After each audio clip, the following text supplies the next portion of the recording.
Eh bien, bonjour à toutes et à tous, c'est Agent Slim et aujourd'hui pour ce premier épisode de la série Capsule VHS qui m'a pris quand même pas mal de temps, nous allons parler de la Première Guerre mondiale. Nous allons voir pourquoi c'est une guerre totale, quelles sont ses conséquences à l'avenir, mais aussi quelle était la condition de vie des soldats. Donc sans plus tarder, je vous propose tout de suite de commencer en établissant le contexte. Donc nous avons la carte du monde devant nous et nous pouvons voir les différentes colonies des puissances européennes. Donc vers le début du XXe siècle, toutes ces grandes puissances telles que la France, l'Allemagne, le Royaume-Uni ainsi que l'Italie possédaient des colonies partout dans le monde, notamment en Afrique. Comme nous pouvons le voir, par exemple, nous pouvons prendre l'exemple du Maroc, de l'Algérie pour la France, de la Somalie et la Libye pour l'Italie, mais cependant il y a quand même quelques exceptions comme l'Éthiopie et le Libéria qui n'ont pas été colonisés à cette époque-là. Enfin l'Éthiopie oui, mais par la suite elle va réussir à prendre son indépendance. Parlons de la France puisque maintenant, nous allons parler du souvenir de l'Alsace-Lorraine. Alors la perte de l'Alsace-Lorraine, cette petite région ici, est devenu un lointain souvenir pour les Français. Mais cet événement hante toujours les nationalistes non remis de cette défaite. Dans cette image, nous pouvons voir Marianne, symbole de la France, montrer à Jean Jaurès, un socialiste pacifiste, les pauvres Alsaciens oppressés sous la domination prusse. La France, au début du XXe siècle, voudrait récupérer cette région sous domination prusse. Encore sur la France, en période de crise, celle-ci augmente le temps du service militaire de 2 à 3 ans. Cette décision affole les socialistes qui trouvent que c'est un crime car les socialistes recherchent la paix.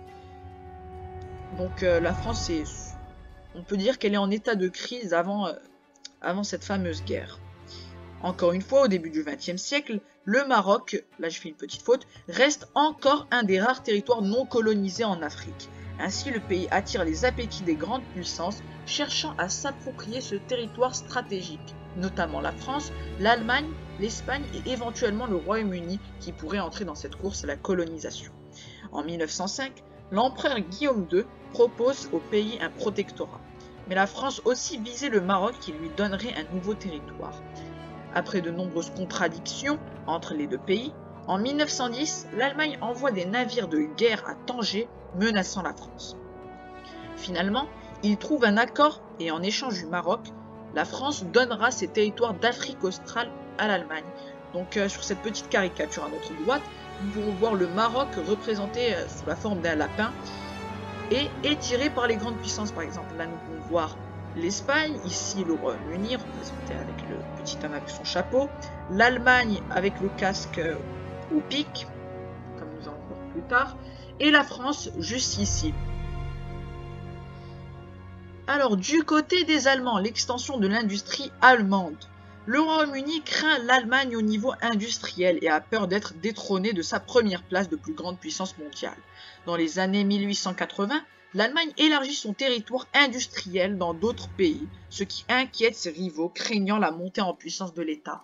Alors certains pays interdiront les produits allemands et favoriseront les produits nationaux. C'est tout le contraire de ce qu'il y a maintenant, puisque tous les produits qu'on a maintenant, par exemple, prenons l'exemple d'une trousse, il y a un crayon made in Germany, un feutre made in France, donc c'est tout le contraire. Avant, par exemple, en France, il n'y avait que des produits français. Ça, c'est pour donner l'exemple. Alors là, nous avons une carte de l'Europe en 1914, puisque les pays vont développer des alliances militaires entre elles, puisqu'ils sont sous tension et se préparent en cas d'éventuelle guerre. Alors la France, le Royaume-Uni et la Russie s'allieront pour créer la triple entente, et l'Allemagne, l'Autriche-Hongrie et l'Italie créeront quant à eux la triple alliance. Cependant, nous pouvons voir aussi que la Serbie et le Monténégro sont plutôt amis avec la Russie, donc celle-ci est prête à les protéger en cas de guerre. Donc là aussi, nous pouvons voir que l'Autriche-Hongrie est assez diversifiée, puisque elle possède pas mal d'habitants, des Ukrainiens, des Polonais, des Slovaques, pas mal de nationalités. Donc l'Autriche-Hongrie cherche surtout à diversifier, à étendre son territoire. Alors là, je viens d'expliquer les alliances. En 1914, l'Europe est sous tension et chaque pays a des problèmes avec son voisin. Alors, se préparant à une éventuelle guerre, les puissances européennes créeront des alliances entre elles. La première étant la Triple Entente. Elle est constituée de la France, du Royaume-Uni et de la Russie. Et la seconde étant la Triple Alliance, constituée de l'Allemagne, l'Autriche-Hongrie et l'Italie. Et c'est là où tout bascule. Et oui, le nationalisme en Autriche-Hongrie. En 1878, certaines insurrections dans les Balkans mettent à mal l'Empire ottoman, l'Empire turc. La Russie en profite et après une guerre, la guerre des Balkans, impose l'indépendance d'États balkaniques comme la Serbie, la Roumanie, la Bulgarie et le Monténégro. Donc maintenant nous savons pourquoi ils sont plus ou moins amis. Et récupère quelques territoires dans la région. La montée en puissance russe est mal vue par les puissances européennes et décide de se réunir pour en parler, ce qui fâche l'opinion russe. Après la création des alliances, la France obtient secrètement un traité de paix avec l'Italie. Donc l'Italie, qui je le rappelle, rentre dans la triple alliance, donc avec l'Allemagne, qui lui évitera de gérer un second front en cas de guerre. En 1908, alors que tout le monde est prêt pour la guerre, il ne manque plus qu'un élément déclencheur à celle-ci. L'Empire ottoman est affaibli par une révolution et l'Autriche-Hongrie pour annexer la Bosnie, ce à quoi s'oppose la Russie, ainsi que la Serbie. Alors là, j'ai oublié de mettre les points. Mais en tout cas, la Serbie voit son projet anéanti de réunir les peuples slaves pour un pays en commun. La Serbie voudrait libérer les différents habitants de nationalité balkanique vivant en Autriche-Hongrie, ce à quoi s'oppose l'Empire. Elle voudrait que chaque nationalité en Autriche ait son propre pays, donc les Tchèques, les Slovaques et tout ça. Finalement, après 2 guerres balkaniques, l'Empire ottoman est repoussé aux frontières du continent. C'est-à-dire que l'Empire ottoman avait des territoires en Europe. Le nationalisme recouvre la Serbie et le 28 juin 1914, lors d'une balade de l'héritier du trône d'Autriche-Hongrie à Sarajevo en Bosnie, un attentat se produit et François Ferdinand, l'héritier du trône d'Autriche-Hongrie, est assassiné, lui et sa femme, par un nationaliste serbe, disant que l'Autriche-Hongrie devait rendre ses territoires et leur donner leur indépendance. La Serbie est accusée d'avoir organisé le coup et l'Autriche-Hongrie déclare la guerre à celle-ci. Et c'est là où les alliances vont poser problème. À cause du jeu des alliances, le conflit ne restera pas dans les Balkans mais se répandra dans toute l'Europe. C'est-à-dire la Russie amie à la Serbie et à la France. Donc la Russie qui est amie à la Serbie va déclarer la guerre à l'Autriche-Hongrie. L'Autriche-Hongrie, son ami l'Allemagne, va déclarer la guerre à la Russie. La France, l'ami de la Russie. Voilà, vous avez compris le délire. Lors de la déclaration de guerre de l'Autriche-Hongrie, la Russie, s'inquiétant de l'avenir des pays slaves et de son propre avenir, décide de soutenir la Serbie. L'Allemagne entre en jeu et la France aussi. Le conflit s'étendra dans 2 principales régions pour l'instant. La partie ouest, entre la France et l'Allemagne, et entre la Russie et l'Autriche-Hongrie, et les Balkans. Le Royaume-Uni n'entre pas encore en guerre et l'Italie est aux yeux de plusieurs pays encore neutres. La Première Guerre mondiale commence le 3 août 1914 et s'avère une nouvelle guerre, une guerre totale. Et c'est là où on commence directement, on commence la guerre, voilà. Donc Allemagne versus France, première partie, le plan Schlieffen. La première phase de la guerre est en effet une guerre de mouvement où les soldats avancent normalement. Le plan Schlieffen est un plan élaboré par les Allemands consistant à atteindre la capitale de la France, Paris, de la manière la plus rapide qui soit. Cependant, le côté ouest de la France est bien protégé à l'aide de forts, donc tout ce qui est Nancy, Verdun, Neufchâteau et tout ça. C'est pour ça que les Allemands vont élaborer un nouveau plan et vont contourner par la Belgique. Sauf que la Belgique est un pays neutre et qu'elle refuse que les troupes allemandes passent par le pays. Et du coup, ils n'en ont rien à faire, les Allemands. Ils vont envahir la Belgique. Et c'est là où le Royaume-Uni entre en jeu. Et pour avoir violé la neutralité belge, ils déclarent la guerre à l'Allemagne et vont soutenir la France. Donc l'Allemagne repousse les Français et les Anglais jusqu'à la Marne. Donc c'est un peu au-dessus de Paris, on va dire. Alors l'uniforme français. Alors là, c'est plutôt important d'en parler, mais c'est pas vraiment obligé. J'ai juste voulu parler de ça pour une seule raison. C'est qu'au niveau des uniformes, les Allemands ont une tenue bleue basique avec un casque pointu sur la tête. Ça leur permettait de se camoufler et de ne pas être repérés par l'ennemi. Au contraire, les Français possédaient des uniformes bleus avec un bas rouge. C'était extrêmement visible pour les Boches et il s'agissait là d'un tir au pigeon puisque les Français étaient visibles à des kilomètres.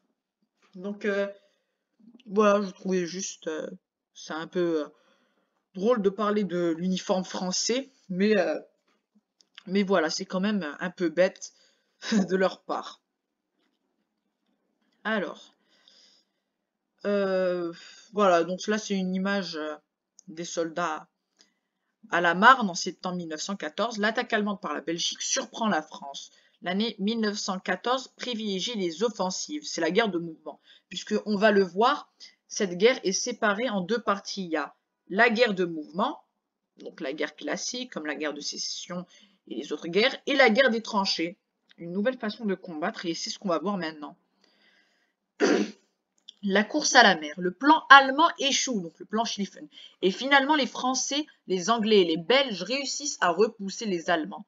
Chaque armée essaye de déborder l'autre pour le prendre à revers. Aucun des deux camps n'arrive à prendre l'avantage sur l'autre. Et à la fin de l'année 1914, le front se stabilise. L'arrivée de la Russie. Donc, j'avais oublié de le dire, mais l'Allemagne comptait battre la France assez rapidement pour s'occuper des Russes par la suite. Sauf que malheureusement, puisque leur plan échoue, les Russes ont le temps de se préparer et passent à l'attaque. Donc, à ce moment-là, l'Allemagne demanda à l'Autriche-Hongrie de se préparer pour la guerre et de se battre contre la Russie. Ce fut un véritable échec, alors l'Allemagne fut contrainte de ramener ses troupes dans le front et pour aider l'Autriche-Hongrie. Sauf qu'il y avait un problème. L'Autriche-Hongrie n'est pas vraiment concentrée sur la Russie, mais a en vue les Balkans. Finalement, ce que l'Allemagne redoutait le plus arriva.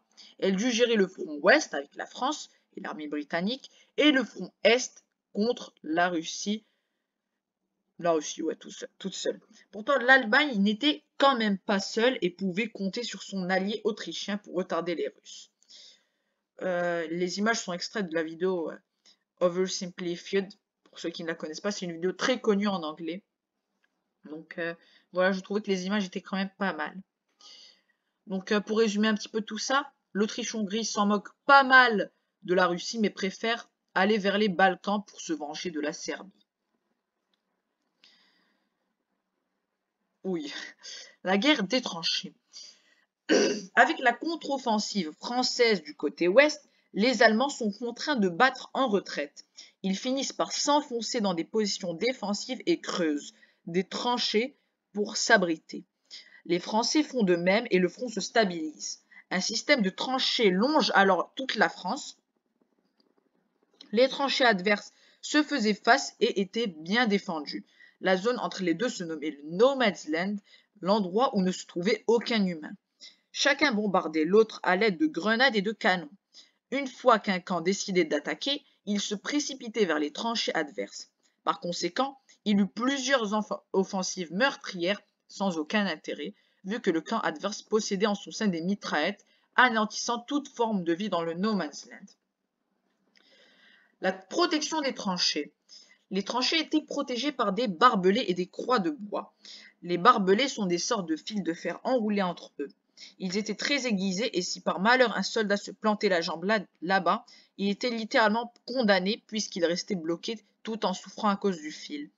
Les croix de bois se situaient généralement au-dessus des tranchées et elles étaient là pour repousser les grenades de l'autre côté et pouvoir solidifier les constructions. Avec l'utilisation des canons et des obus, celles-ci perdront tout leur intérêt puisque incapables de résister à de tels chocs. Donc la petite info, les tranchées étaient réparties en 3 colonnes. La première était occupée par des soldats protégeant le front. Cela changeait chaque 2 semaines. Les soldats changeaient chaque 2 semaines du coup.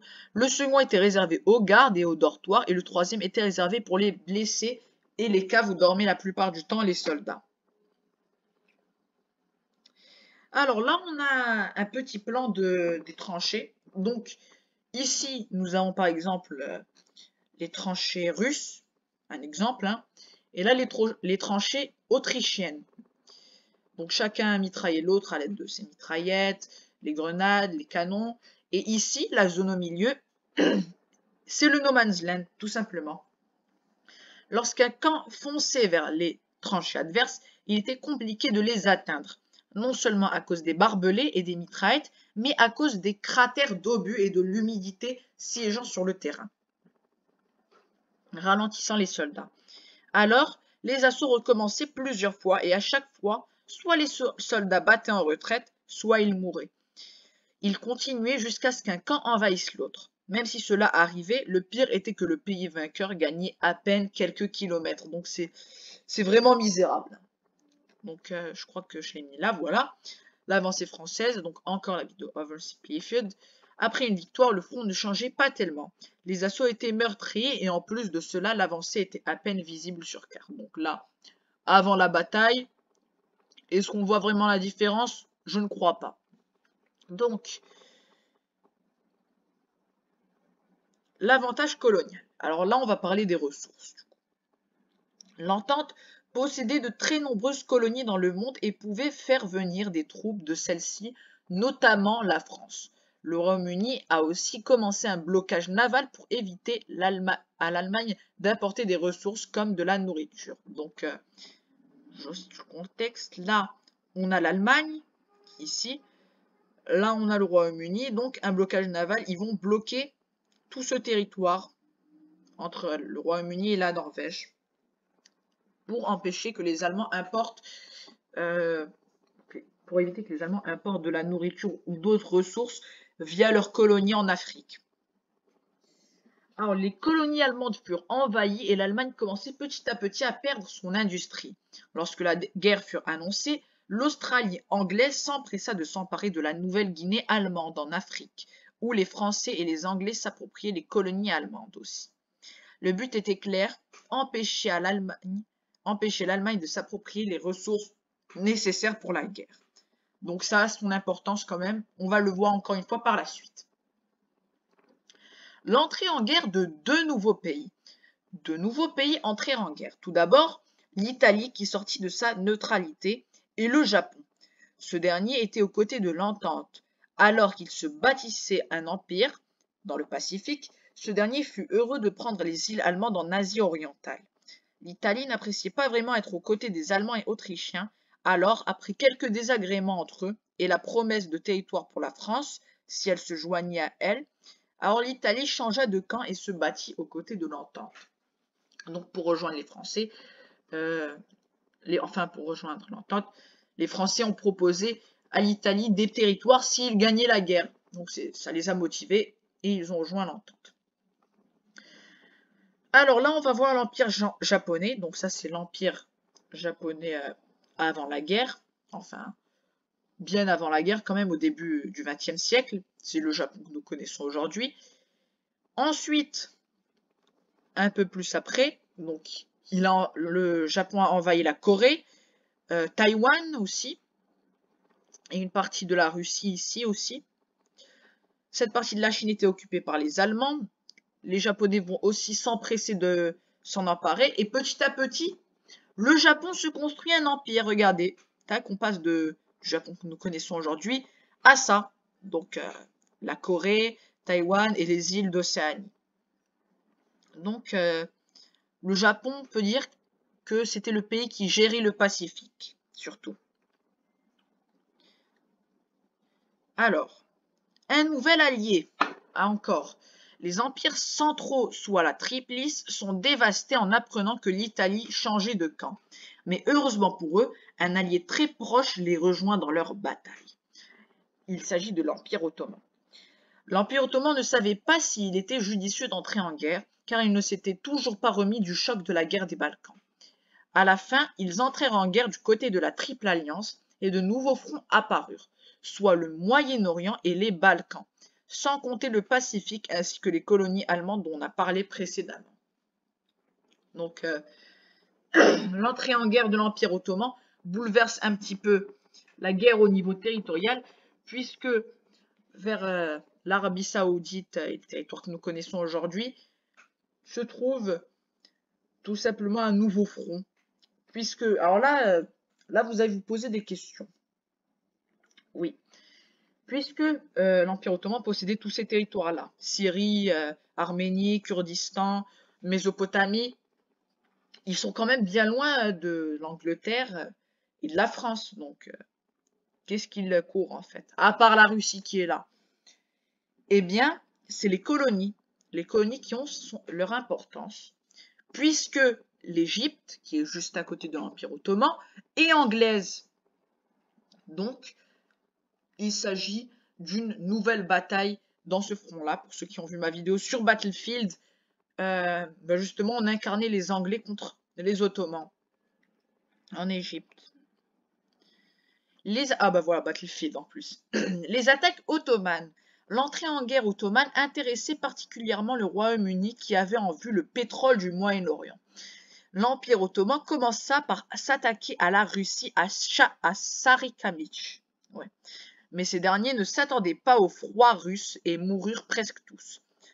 Quand je parle de froid, c'est vraiment le froid. D'ailleurs, même les Allemands dans la Seconde Guerre mondiale vont se foirer en attaquant la Russie en hiver. Alors l'Empire ottoman retenta sa chance par le canal de Suez contre les Anglais en Égypte, mais là aussi échouèrent.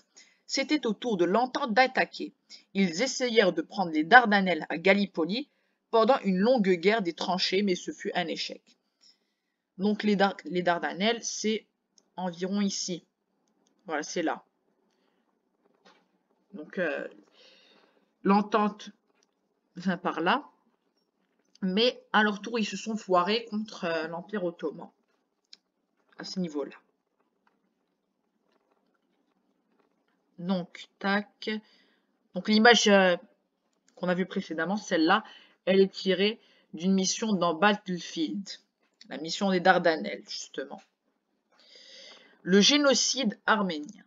Alors, après la défaite ottomane face aux Russes, la défaite de Sarikamish, le peuple arménien en est rendu responsable et accusé d'avoir soutenu les Russes.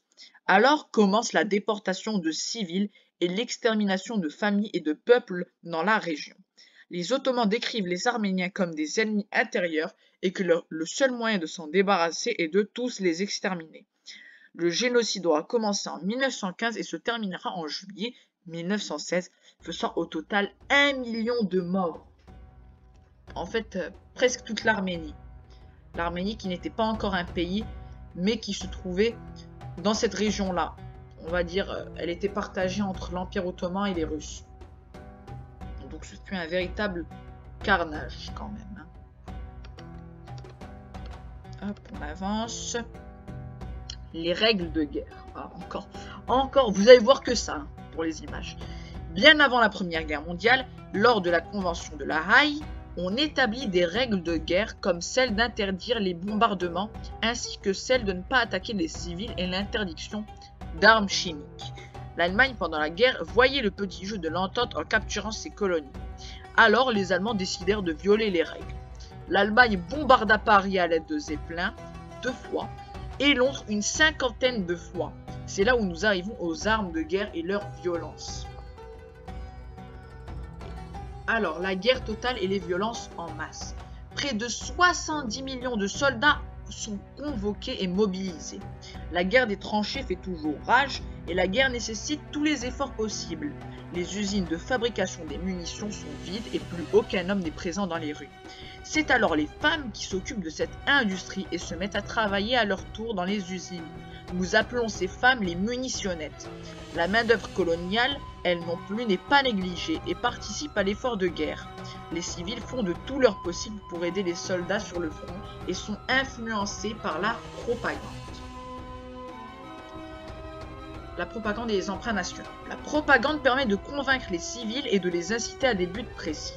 L'image ci-dessous a pour but de convaincre les civils de donner leur argent pour permettre le transfert et la fabrication de munitions. L'État est lui-même contraint d'emprunter à ses propres citoyens de l'argent pour soutenir les soldats dans les tranchées. L'usine des frères Renault. Au début des années 1900, une nouvelle usine entre dans la course à l'industrie. Une usine que vous connaissez sûrement aujourd'hui puisqu'il s'agit de l'usine Renault. Elle est spécialisée dans l'automobile, un secteur encore nouveau à l'époque. Lors de la guerre, elle se spécialise dans l'armement, précisément les tourelles et les automitraillettes. Pour la boîte, la guerre est en réalité rentable et on pourrait même se douter que la guerre arrange l'usine Renault. C'est ce qu'on appelle un profiteur de guerre qui, au contraire, est gagnant lors de ce genre d'événements. Qui fournissent à l'État des tanks, des automitraillettes, ça les arrange. La première guerre industrielle. Cependant, Renault, qui était autrefois une industrie de paix, devient une industrie de guerre. On assiste à la conversion de ce genre d'industrie qui deviennent prioritaires pour l'approvisionnement du matériel lors de ce qu'on appelle la première guerre industrielle. De nouvelles armes dévastatrices. La première guerre mondiale est une guerre industrielle. Elle voit apparaître de nouvelles armes dévastatrices comme par exemple le lance-flamme ou l'automitraillette. La guerre voit surtout apparaître un nouveau type de combat, des combats aériens, puisque la démocratisation de l'avion se fera pendant cette grande guerre. L'avion et les combats aériens. L'avion a été inventé par Clément Ader. Pour ceux qui le connaissent, c'est aussi un des créateurs, je crois, du second téléphone. Le premier, ça a été le téléphone de Graham, et ensuite, il y a eu celui d'Ader. Donc, le schéma de l'avion a été inventé par Clément Ader en 1890. Le même, voilà, en plus je l'ai écrit. Le même inventeur que le téléphone éponyme. Le premier test réussi, donc le premier vol de l'engin, est effectué par les frères Wright en 1903. Son utilité dans la guerre est encore très sous-estimée et les soldats ne font pas confiance à ce genre de machine. Au début de celle-ci, les avions ne servent qu'à observer et prendre des schémas des tranchées ennemies. Mais par la suite, les avions serviront à bombarder les villes, remplaçant petit à petit le dirigeable et à pratiquer un tout nouveau genre de combat, le combat aérien. Par la suite, nous avons le ballon captif, qui est un grand ballon que nous soulevons dans les tranchées, permettant d'analyser la situation du terrain, d'espionner l'ennemi et de savoir s'il va lancer un prochain assaut. Avec quelqu'un à l'intérieur, il n'est pas rare que l'ennemi lui tire dessus et le fasse tomber. Parfois, les dégâts peuvent être fatals, mais la chute n'est pas vraiment très violente. Nous avons aussi les tanks et les chars d'assaut. Le char d'assaut ou encore le tank est utilisé à partir de juillet 1916 lors de la bataille de la Somme. Ils sont fabriqués par les Britanniques. Les chars d'assaut sont extrêmement puissants et permettent d'écraser tout sur leur passage. Barbelés, ennemis et même végétation. Néanmoins, lors de la bataille de la Somme, les chars d'assaut ne font pas vraiment la différence. Pendant cette guerre, nous assistons aussi à la création d'un nouveau type d'armes, les armes chimiques. Donc pendant la guerre, l'Allemagne sera la première à utiliser ce genre d'armes. Ils lanceront du gaz chloré asphyxiant les ennemis et les éliminant en même temps. Le défaut de cette arme est sa trajectoire, car le gaz est lancé à partir des bases allemandes et celui-ci doit aller jusqu'aux tranchées ennemies. Il suffirait qu'il y ait un petit peu de vent et le gaz serait dévié. Néanmoins, il s'agit d'une arme dangereuse et dévastatrice, anéantissant les soldats qui ont le malheur de le rencontrer. Le gaz moutarde et le masque à gaz. Rapidement, les soldats trouvèrent un moyen d'esquiver le chlore. Ils mirent en point le masque à gaz permettant de ne pas respirer ce dernier lors d'attaques chimiques. Ayant appris ça, les Allemands cherchaient encore une idée pour pouvoir surprendre l'entente et c'était encore une arme chimique. Une amélioration du chlore beaucoup plus puissante. Le gaz moutarde. Donc le gaz il était jaune et du coup on l'appelait le gaz moutarde. Voilà, d'où sa couleur. Il était invisible et les alliés ne le voyaient même pas arriver. Cette fois-ci, il attaquait la peau et aveuglait ses victimes, ce qui rendait inefficaces les masques à gaz. La guerre chimique est un composant majeur de ce qu'on appelle aujourd'hui la guerre totale. La découverte de Marie Curie. Lors de cette guerre industrielle, chaque métier exploité, savants, techniciens, ils sont mis à contribution afin de développer de nouvelles armes, lance-flammes, grenades à main, gaz chimique, avions, chars d'assaut, ballons.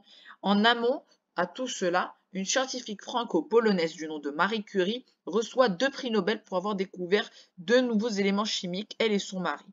Il s'agit du polonium, en référence à son pays natal, la Pologne, et surtout le radium qui permettra plus tard la radiologie pour soigner les blessures des blessés plus facilement. Alors maintenant, nous allons retourner sur le plan territorial. Retour aux Balkans. En octobre 1915, après de longues batailles contre les Allemands, les Russes finissent par stopper l'invasion boche et à stabiliser le front.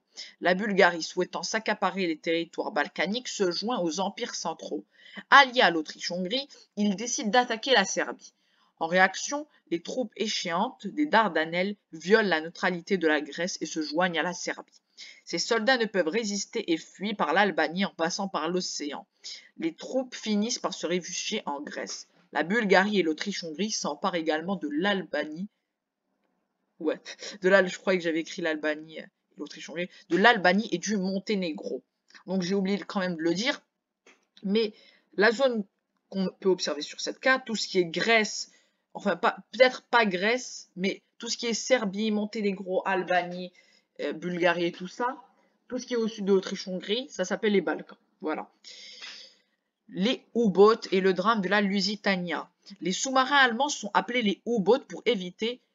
Non, ils se sont appelés les U-boats. Pour éviter la Royal Navy anglaise, ils décident d'utiliser ces véhicules pour couler tous les navires à proximité.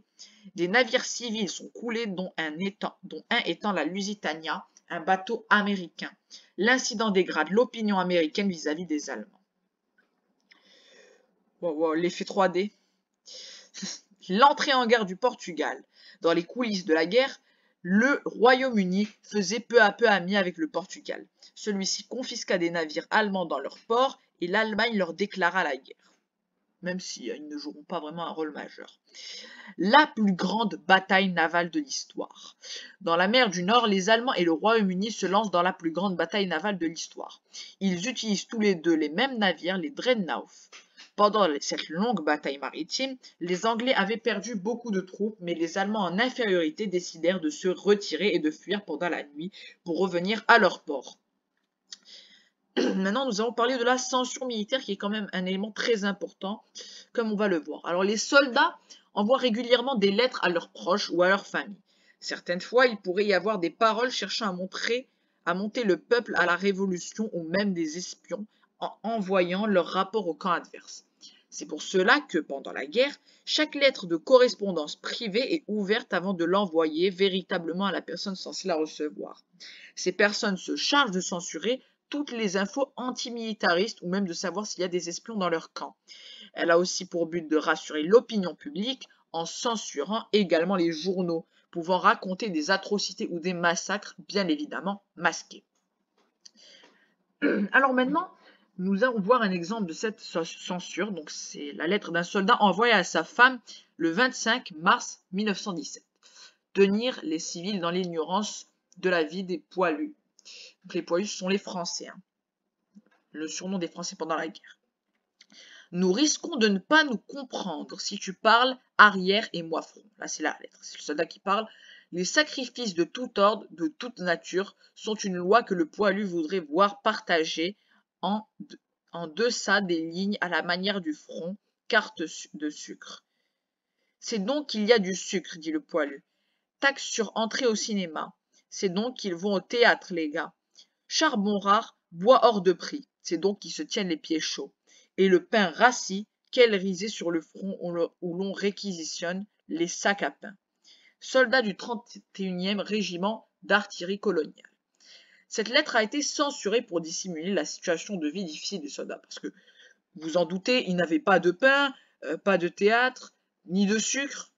Donc, nous pouvons voir des choses absurdes dans cette lettre changées par la censure. Comme par exemple que les soldats ont droit au sucre, au charbon, au bois, au feu ou encore même d'aller au théâtre. Alors que pas du tout. En réalité, ils ne vivent rien de cela. Nous pourrons voir à la fin de la guerre un véritable décalage entre les civils à l'arrière et les soldats au front. Peu imaginer la situation de vie dans laquelle se trouvait le poilu. La bataille de Verdun, une des batailles les plus importantes, il faut retenir la date, le 21 février 1916. Le front de l'Ouest, là encore une petite faute, devient de plus en plus violent. Celle-ci est causée par une des plus grandes batailles de la Première Guerre mondiale, la bataille de Verdun. Elle oppose les Français aux Allemands et symbolise la guerre totale. La guerre de position continue. Une mobilisation générale est organisée dans les deux camps. On utilise massivement les nouvelles armes, avions, chars et grenades, et la brutalisation des troupes fait aussi partie intégrante de la bataille de Verdun, causant 305 000 morts à elle seule. Lors de cette bataille, les Français tentent désespérément de repousser l'offensive allemande, provoquant plusieurs décès. Alors la France demande à un de ses alliés de l'aide et de pouvoir faire diversion.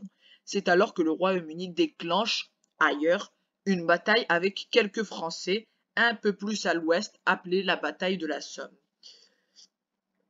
Alors la bataille de la Somme, donc ici nous pouvons voir le département de la Somme, juste là. La Marne, je crois que c'était quelque part là. Je ne suis pas sûr, je crois que c'est ça ici. Là, quelque part ici. Et Verdun, c'est par là.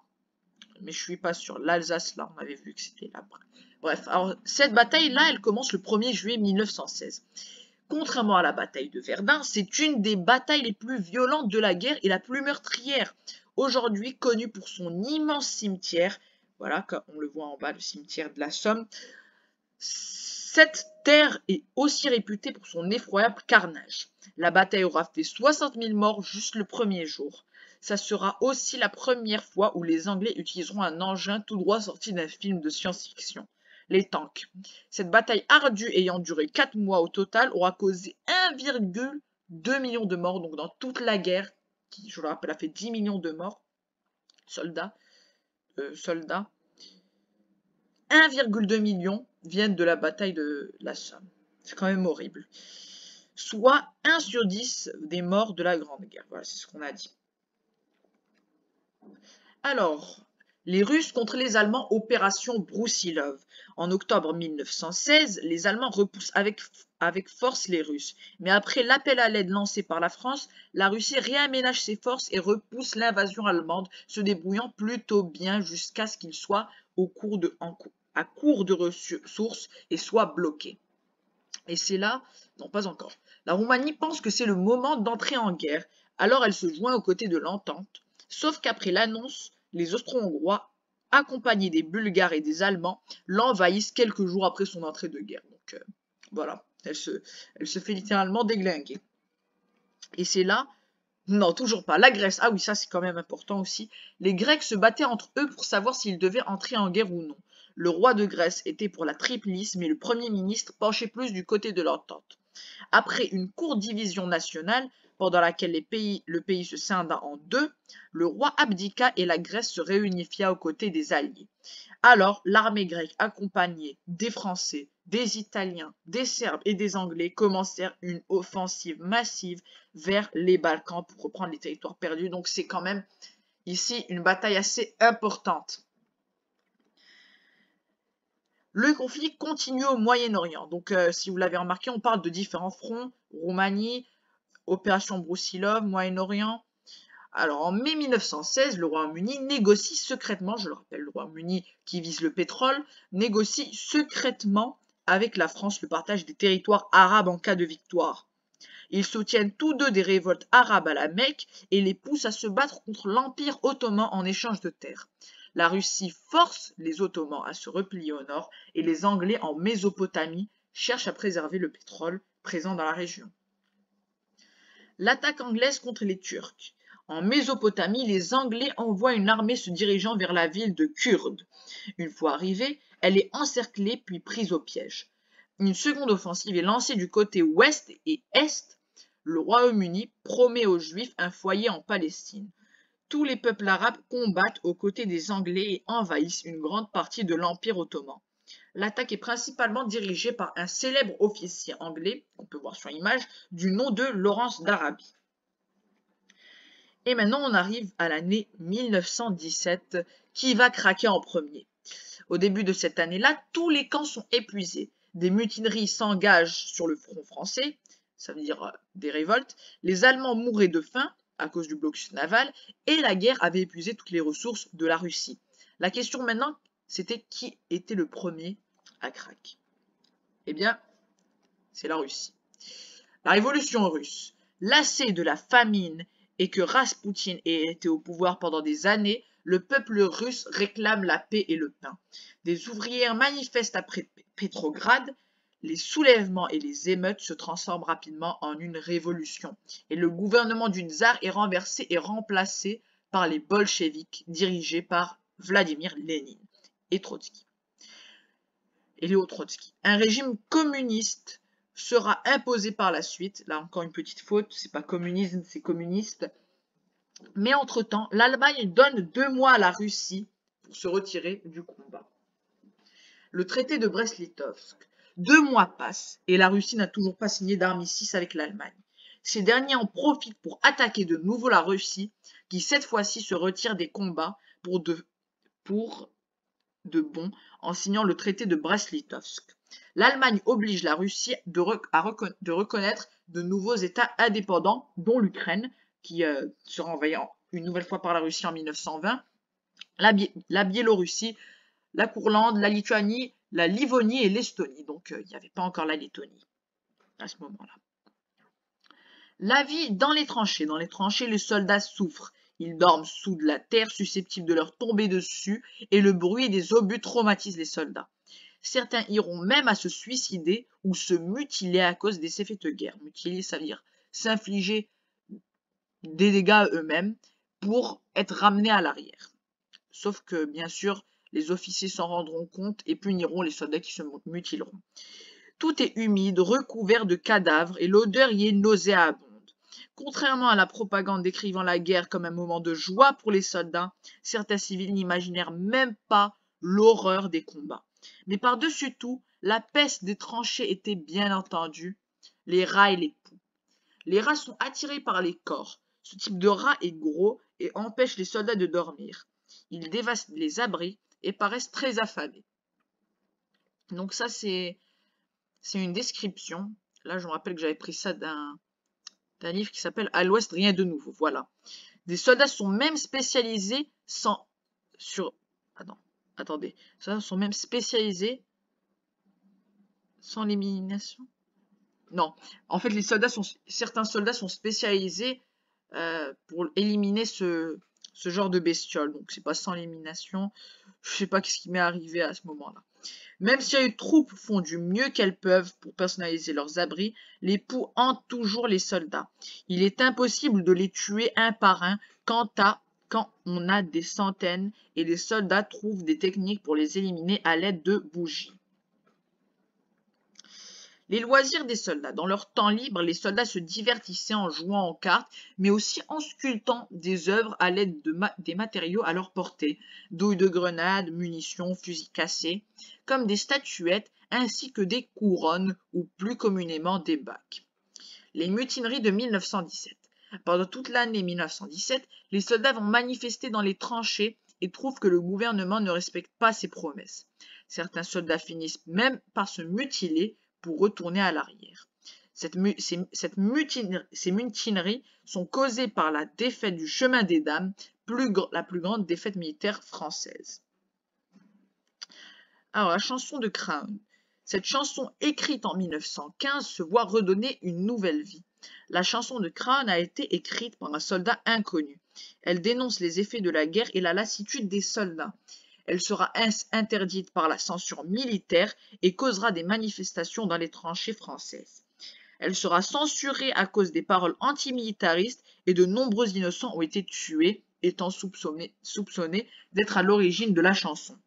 Dans la chanson, les soldats critiquent les offensives massives et meurtrières pendant la guerre. Elles seront par la suite arrêtées par le colonel Pétain. Donc cette chanson a été interdite.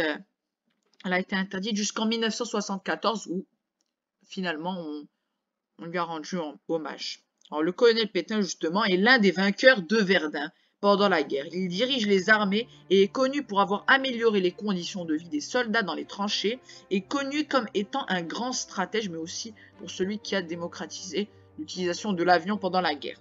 Il sera élevé au grade de maréchal à la fin de la guerre. Le Baron Rouge. Manfred von Richthofen, dit le Baron Rouge, 1892-1918, est le plus grand aviateur de la guerre, ou le plus grand pilote. il aura réussi 80 victoires dans sa carrière grâce à des avions archaïques pour notre époque. Donc comme on peut le voir, les avions, ils étaient littéralement faits en bois, en carton. C'était très fragile et pourtant, ça a été un exploit à cette époque-là, de faire 80 victoires. À 25 ans, il devient l'élite aérienne et compte 50 victoires en 1917. Il devient rapidement la cible des Alliés jusqu'à ce qu'il meure le 21 avril 1918, piégé par les Anglais. Il est remplacé par un certain Hermann Göring, un des fondateurs principaux du Troisième Reich dans la Seconde Guerre mondiale. Ici, attention, ce n'est pas le baron rouge qu'on voit là, mais c'est Hermann Göring. Par contre, ça, c'est l'alliance baron. L'Allemagne contre les USA. Dans l'année de 1917, les États-Unis gênent l'Allemagne, puisque ce dernier envoie des ressources au pays de l'entente. L'Allemagne ne possède absolument pas de ressources et commence à redouter les US. Ils envoient finalement un télégramme au Mexique pour leur proposer de les rejoindre et de s'attaquer aux États-Unis. Pendant le trajet du message, il est intercepté par les Anglais qui renvoient le télégramme aux États-Unis, qui comprennent que l'Allemagne est désormais un ennemi. Ils entrent finalement dans la guerre aux côtés de l'Entente, étant le plus grand pays industriel de la planète à présent. 1918, le début de la fin. Les troupes américaines du coup, débarquent en France aux côtés de la Belgique et des Britanniques. L'Allemagne tente le tout pour le tout, rassemble toutes ses forces et décide enfin de lancer un ultimatum à la France. Ils attaquèrent 4 fois et repoussèrent les Alliés une seconde fois à la barre. La seconde contre-offensive pouvait commencer et on privilégiait plus une nouvelle guerre de mouvement. Donc on a arrêté la guerre de tranchées à ce moment. À la 5e attaque allemande, l'entente garda sa position et finalement repoussa les Allemands à leur frontière. Le front Salonique et le Moyen-Orient. Le front Salonique, le front grec. La Grèce et ses alliés lancèrent également une ultime attaque dans le front Salonique et entraînèrent la capitulation de la Bulgarie. La Triplice était condamnée. Les Anglais encerclèrent les Ottomans et c'était la fin. Les dernières volontés. Au vu des redoutables poussées italiennes et sudistes à travers ses frontières, l'Autriche-Hongrie abandonna en première, puis ce fut au tour de l'Empire ottoman.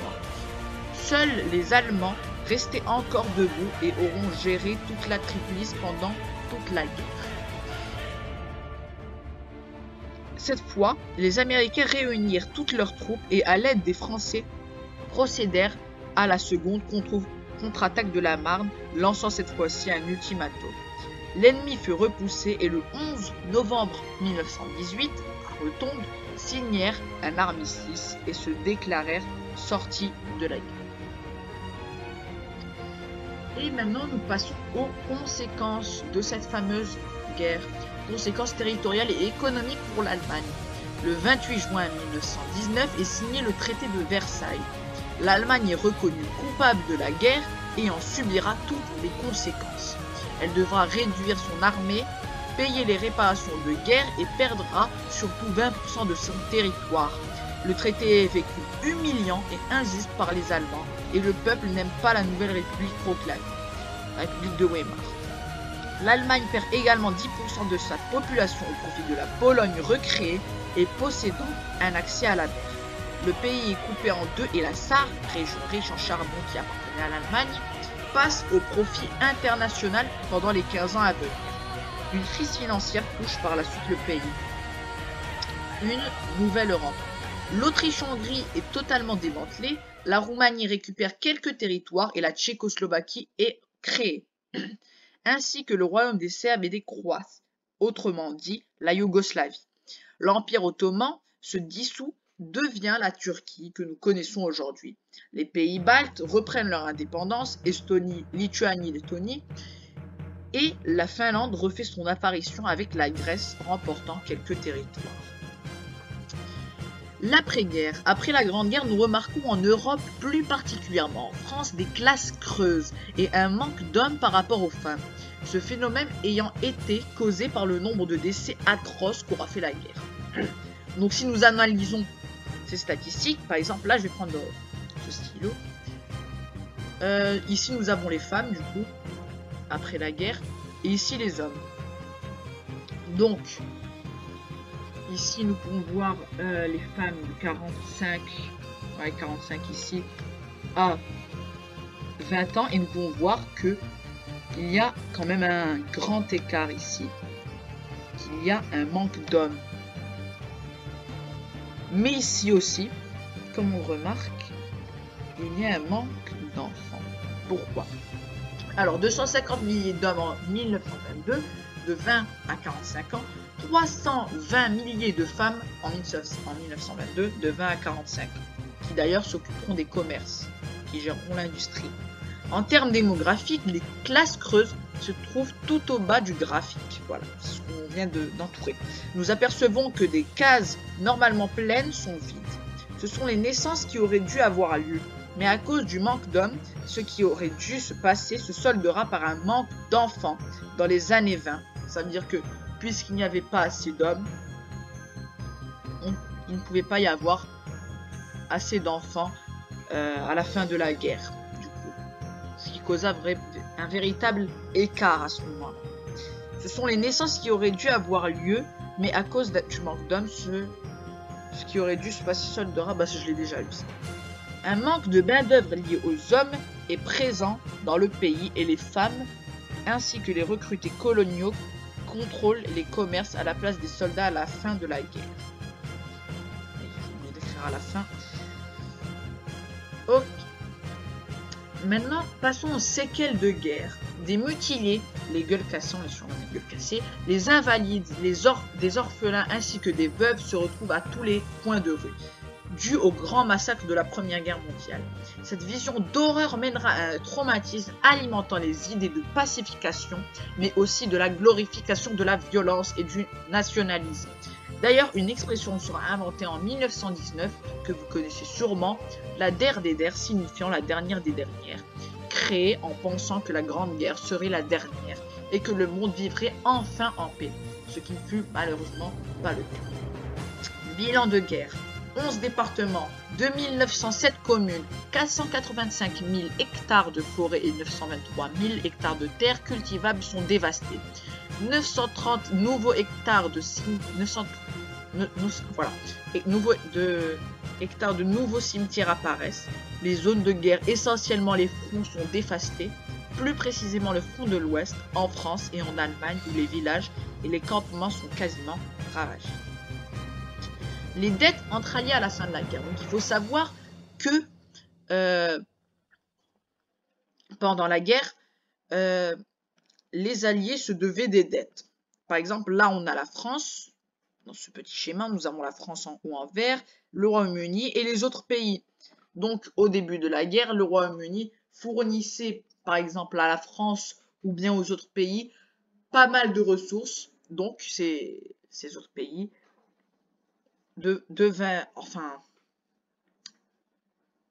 avaient des dettes à rendre au Royaume-Uni, tout simplement. Donc c'était au début un des plus grands créanciers de la guerre, mais à la fin de celle-ci, comme on l'a vu, tout le monde manquait de ressources et les États-Unis vinrent prêter main forte à tous ces pays. Donc finalement, à la fin de la guerre, le plus grand créancier, ce n'est pas le Royaume-Uni, mais plutôt les États-Unis. Regardez, voilà. La France, le Royaume-Uni et les autres pays ont des dettes envers les États-Unis. Les dettes entre alliés. La guerre a coûté très cher. Chaque belligérant doit à son allié au début de la guerre. Les grands créanciers sont la France et le Royaume-Uni. Mais avec l'arrivée des USA en 1919, tout bascule et aide les pays européens en leur fournissant des ressources. Finalement, à la fin de la guerre, les USA deviennent à leur tour les plus grands créanciers de celle-ci, détrônant le Royaume-Uni et devenant la première puissance industrielle. Transformation de territoire, puisque il n'y a pas que de nouveaux pays qui sont ajoutés, mais beaucoup de choses ont changé. La France reprend l'Alsace-Lorraine, le Danemark récupère une partie de l'Allemagne du Nord, l'Allemagne perd 20% de son territoire, principalement vis-à-vis de la Pologne, ainsi que 10% de sa population. L'Allemagne est séparée en deux, l'Allemagne est la plus orientale, la Roumanie gagne en territoire, l'Italie n'obtient finalement pas les terres promises par la France et le Royaume-Uni, l'Autriche-Hongrie est démantelée au profit de la Yougoslavie et la Tchécoslovaquie, ne restant plus que l'Autriche et la Hongrie. La Pologne, la Finlande, l'Estonie, la Lettonie et la Lituanie sont de retour sur la carte. L'Empire ottoman devient la Turquie et les territoires du Moyen-Orient sont partagés par la France et le Royaume-Uni. Alors nous arrivons maintenant à la carte. Donc il y a eu beaucoup de changements, comme nous allons le voir. Je propose de revenir sur cette carte plus tard. Pour l'instant, parce qu'on va revenir plus tard sur la carte. Ça a quand même son importance. Nous allons parler maintenant de la grippe espagnole, qui est un virus apparu lors de l'année 1918 et s'étant éteint vers la moitié de l'année 1919. Donc là, vous dites, ok, 1 an, ça passe, mais pourquoi on en parle? La maladie aura causé une pandémie et sera connue pour être très virulente. Donc, on peut aussi la comparer au coronavirus. Au début, nous croyions qu'elle avait fait son apparition en Espagne, mais aujourd'hui, grâce aux historiens, nous savons que ces premiers cas ont commencé aux États-Unis. À l'époque, nous utilisions des masques pour se protéger, semblables à ceux qu'on utilisait pendant la période du Covid, comme quoi on n'a rien inventé. Cependant, contrairement au coronavirus ayant fait 6,61 millions de décès, la grippe espagnole, attention, en 1 an, aura causé entre 25 et 40 millions de décès, soit plus de victimes que la Première Guerre mondiale en elle-même. Donc c'était vraiment une maladie juste horrible, 10 fois pire que le coronavirus.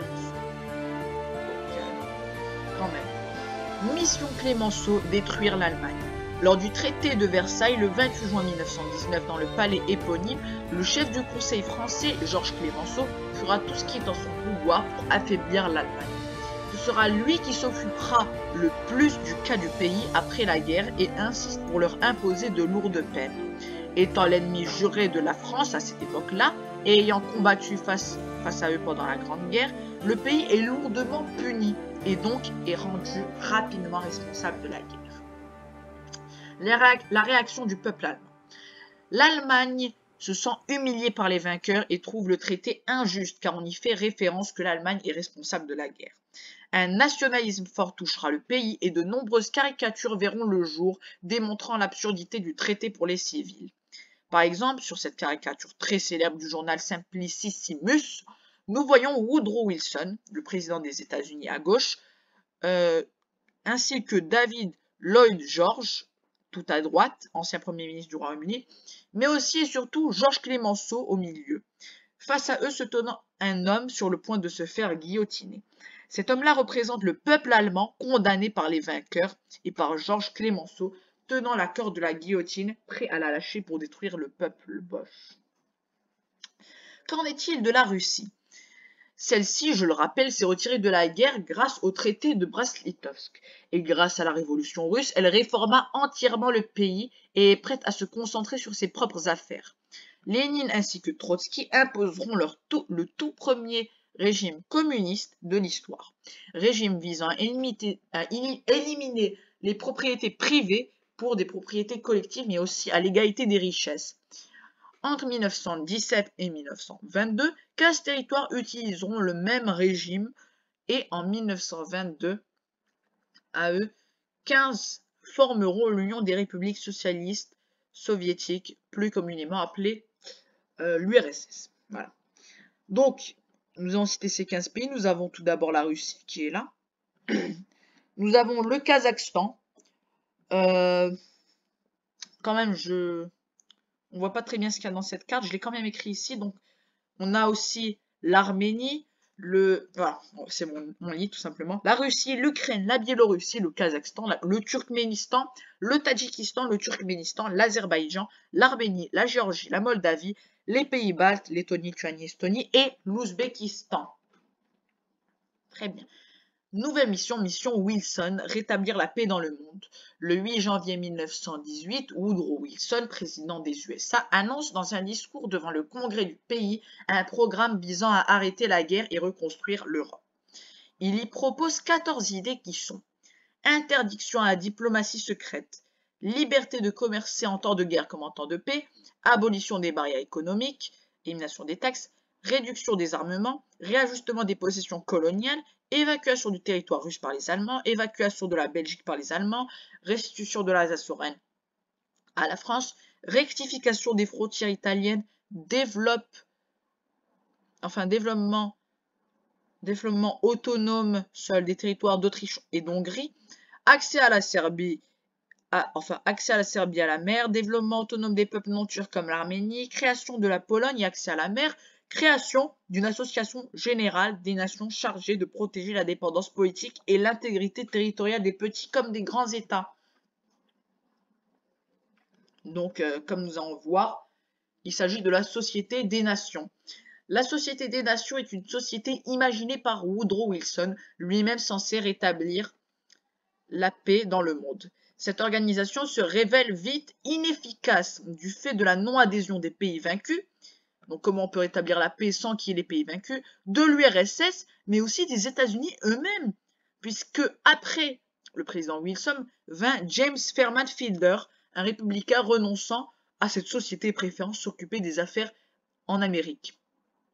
Donc, de plus, la SDN ne possède aucun moyen militaire pour régler des problèmes, mais n'utilise que la diplomatie. Finalement, la Société des Nations se soldera par un véritable échec, mais qui pourtant, des années plus tard, inspirera une autre organisation que vous connaissez bien, l'ONU. Déception. Certains pays vainqueurs sont profondément déçus du résultat de la guerre, tout comme l'Italie qui était censée obtenir de nouveaux territoires à la place de la Yougoslavie et de l'Albanie, mais qui finalement n'eut aucune récompense à part quelques petits territoires du Nord. Les tensions nationalistes perdureront tout au long des années 20 et 30 et sèmera la discorde pendant les années 40. Nous passons à la conclusion. Donc, avant la conclusion, c'est vrai. On avait dit la carte. Voilà, pour faire un bon résumé. Donc, nous avons tout d'abord les États vainqueurs. France, Royaume-Uni, Italie, Roumanie, Grèce et les États vaincus, notamment l'Allemagne. Voilà, on peut voir la Prusse orientale ici, l'Autriche, la Hongrie, ainsi que la Turquie.